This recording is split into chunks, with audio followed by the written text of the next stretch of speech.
আন্তর্জাতিক খ্যাতি সম্পন্ন মুফাসসির কোরআন আল্লামা নুরুল ইসলাম অলিপুরি নারায়ে তাকবীর,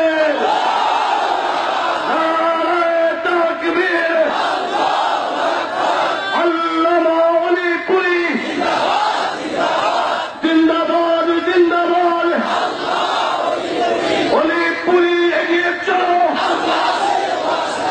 আল্লাহ আছেন তোমার সাথে।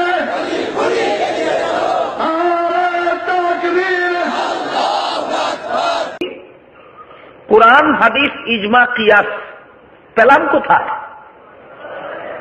কুরআনের কোন সূরার কত নম্বর আয়াতে? সূরা নিসার 59 নম্বর আয়াতে। একটা প্রশ্ন অনেকের মনে অনেক সময় জাগে যে কুরআন হাদিস আমাদের হাতে থাকা অবস্থায় আমরা ইসলামী শরীয়তের দলিল উম্মতের ইজমার মধ্যে ঐক্যমতে তালাশ করতে যাব কেন? কুরআন হাদিস আমাদের হাতে থাকা অবস্থায় আমরা মুস্তাহিদুনের কিয়াস এর দ্বারা সমাধান নিতে যাব কেন? এই প্রশ্নের জবাবে ফুকাহায়ে কেরাম লিখেছেন, ইসলামের যাবতীয় বিধিবিধান পুঙ্খানুপুঙ্খ রূপে বিস্তারিত এবং সুস্পষ্টভাবে কুরআনেও বর্ণিত নাই, হাদিসেও বর্ণিত নাই। বিভিন্ন কারণে, সেই কারণগুলি এখানে আলোচনা করার মতো সময় সুযোগ নাই। ইসলামের যাবতীয় বিধিবিধান সুস্পষ্টভাবে কুরআনে এবং হাদিসে বর্ণনা করলে মানুষ নিজেই বিভিন্ন সমস্যার সম্মুখীন হবে। এই সমস্ত সমস্যা থেকে ইসলামের বিধান পালন করেনেওয়ালাদেরকে রক্ষা করার জন্যই, এক কথায় ইসলামী অনুশাসন পালনের সুযোগ সুবিধা এবং এই সুযোগ সুবিধার প্রশস্ততা প্রদানের জন্যই আল্লাহ ইচ্ছাকৃতভাবে কুরআনে এবং হাদিসে অনেক বিধান অস্পষ্ট রেখে দিয়েছেন, সুস্পষ্ট বিবরণ দেননি। এর একটা উদাহরণ পেশ করতে দেখুন। কোন মাসে রোজা রাখা ফরজ, এই প্রশ্নের সমাধান আল্লাহ সুস্পষ্টভাবে কুরআনে বলে দিয়েছেন, শাহরু রমাদান। কোন মাসে রোজা রাখা ফরজ, এই প্রশ্নের সমাধান অস্পষ্ট না সুস্পষ্ট? সুস্পষ্ট। কিন্তু রমজান মাসে কতদিন রোজা রাখা ফরজ, এর সমাধান আল্লাহ কুরআনে অস্পষ্টভাবে দিয়েছেন, আইয়ামাম মাদুদাত, গণা বাছা কতক দিন। কতক দিন বলতে সুনির্দিষ্ট কোনো সংখ্যা বুঝায় না।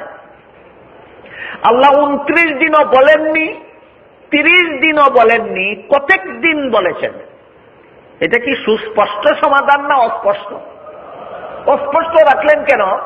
মুফাসসিরিন কেরাম লেখেন যে যদি আল্লাহ সুস্পষ্টভাবে বলে দিতেন যে রমজান মাস আসলেই তোমাদের রোজা রাখা ফরজ হবে 30 দিন, তাহলে যেই বছর রমজান মাসের 29 তারিখ বিকাল বেলা ঈদের চাঁদ দেখা প্রমাণিত হইতো, সেই বছর ঈদের দিন রোজা রেখে তোমাদের 30-এর সংখ্যা পূরণ করতে হইতো। তাহলে সুস্পষ্ট সমাধান দিলে সুবিধা হইতো না সংকট হইতো? একটা মাত্র উদাহরণ দিলাম। এই ধরনের বিভিন্ন কৌশলগত কারণে, বিভিন্ন হিকমতের কারণে, বিভিন্ন রহস্যের কারণে কুরআন হাদিসে ইসলামের সবগুলি সমাধান সুস্পষ্টভাবে দেওয়া হয়নি। এই জন্য মুস্তাহিদজন কিয়াস করে সমাধান বের করবেন কখন? এই প্রশ্নের জবাবে মুফাসসিরিন কেরাম দেখেন 3 অবস্থায়। যদি কুরআন হাদিসে অনুসন্ধান করে কোনো বিষয়ের সমাধান পাওয়া না যায়, অথবা সমাধান পাওয়া যায় কিন্তু সুস্পষ্ট নয়, অথবা সমাধান পাওয়া যায় সুস্পষ্টই কিন্তু পরস্পর বিরোধী মনে হয়, এই 3 অবস্থায় মনে রাখতে হবে আমাদের যে কুরআন সুন্নাতে যে বিষয়ের সমাধান অনুসন্ধান করে পাওয়া যায় না, এটা এক অবস্থা। দ্বিতীয় অবস্থা হলো পাওয়া যায় কিন্তু পরিষ্কার নয়, অস্পষ্ট। তৃতীয় অবস্থা হলো অস্পষ্টও নয়, কুরআন সুন্নাতে সমাধান পাওয়া যায় এবং সুস্পষ্ট, তবে সমাধান একটা সমাধান একরকম, একই বিষয়ের সমাধান অন্য ক্ষেত্রে পাওয়া যায় ভিন্ন রকম। এইরকম পরস্পর বিরোধী সমাধান যে বিষয়ে পাওয়া যায় কুরআন সুন্নাতে, এই 3 ক্ষেত্রে তার সুস্পষ্ট সমাধান ব্যাখ্যা করার দায়িত্ব পবিত্র কুরআনের সূরা নিসার 59 নম্বর আয়াতে আল্লাহ নিজেই মুস্তাহিদগণের হাতে অর্পণ করেছেন। আমি আশা করি আমার কথাগুলি একটু কঠিন হলেও আপনারা মনোযোগ দিয়ে শুনছেন, যেহেতু অনুধাবন করতে পারছেন পরিষ্কারভাবে। ইসলামী শরীয়তের 4 দলিল কোরআনের আয়াতের দ্বারাও প্রমাণিত, রাসূলের হাদিসের দ্বারাও প্রমাণিত। এই বিষয়গুলি আমাদের সমাজে ব্যাপকভাবে আলোচনা হবে দূরের কথা। মাদ্রাসায় ফিকহের কিতাবগুলি যে সমস্ত ক্লাসে পড়ানো হয়, ওই সমস্ত ক্লাসেও আমার ধারণা মতে যথাযোগ্যভাবে সবিস্তারে আলোচনা হয় না। যে সুযোগে এই তথাকথিত সালাফিরা, তথাকথিত আহলে হাদিসরা, সাধারণ মুসলমান যেমন তেমন আলেমদেরকেও মযহাব মানা ভ্রান্ত মতবাদ, হাদিস মানতে হবে মুসলমানদের, এমন কথা বলে সমাজে বিভ্রান্তি ছড়াচ্ছে।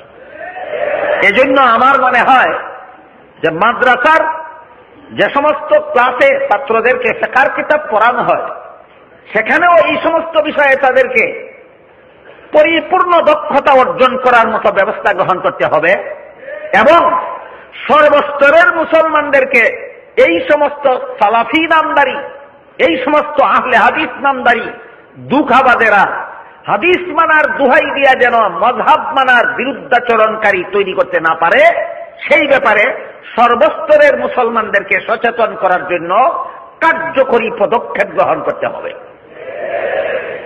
এ প্রসঙ্গে আমি নবগঠিত সংগঠন আহলে সুন্নাত ওয়াল জামাত সংরক্ষণ পরিষদের কর্মকর্তাগণের কাছে সবিনয় অনুরোধ রাখব যে এই আহলে হাদিস নামের ফিতনাবাজ, সালাফি নামের ফিতনাবাজ, লামাযহাবী ফিতনাবাজ, গায়রে মুকাল্লিদ ফিতনাবাজ, আর সুন্নি নামদারি ফিতনাবাজ, জামাত নামদারি ফিতনাবাজ, মুসলিম জামাত নামদারি ফিতনাবাজ, আর মারিফতের নামে ভণ্ডপীর ফিতনাবাজদের, এই সমস্ত সকল প্রকার ফিতনাবাজদের, ফিতনাবাদীর মুখোশ উন্মোচন করে সর্বস্তরের মুসলমানদেরকে সতর্ক করার জন্য, সচেতন করার জন্য কার্যকরী পদক্ষেপ গ্রহণ করার উদ্দেশ্যে এই সংগঠনের উদ্যোগে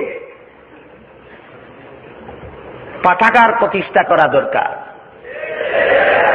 গবেষণাগার প্রতিষ্ঠা করা দরকার, প্রকাশনাগার প্রতিষ্ঠা করা দরকার। যদি নিয়মিত পাঠাগার প্রতিষ্ঠার মাধ্যমে আমাদের সর্বস্তরের মুসলমানদেরকে বিষয়গুলি বিস্তারিতভাবে অবগত হওয়ার সুযোগ প্রদান করতে পারি, যদি গবেষণাগার প্রতিষ্ঠার মাধ্যমে আমরা এই সমস্ত ফিতনাবাজেরা কিভাবে সমাজকে দুঃখা দেয়, সেই দুঃখার মুখোশগুলি আমরা উন্মোচন করে দিতে পারি, এরা যে সমস্ত দলিলের নামে ভ্রান্ত কথা প্রচার করে থাকে, প্রকাশনার মাধ্যমে আমরা সেগুলিকে যদি ধারাবাহিকভাবে খণ্ডন করে যেতে পারি, ইনশাআল্লাহ কোন ফিতনাবাজ এই দেশে মাথা ছাড়া দিতে পারবে না। এই দেশে হক এবং হক্কানিয়তের ঝান্ডা উড্ডীন হবে। আল্লাহ আপনাদের আমাদের সবাইকে তৌফিক দান করুন।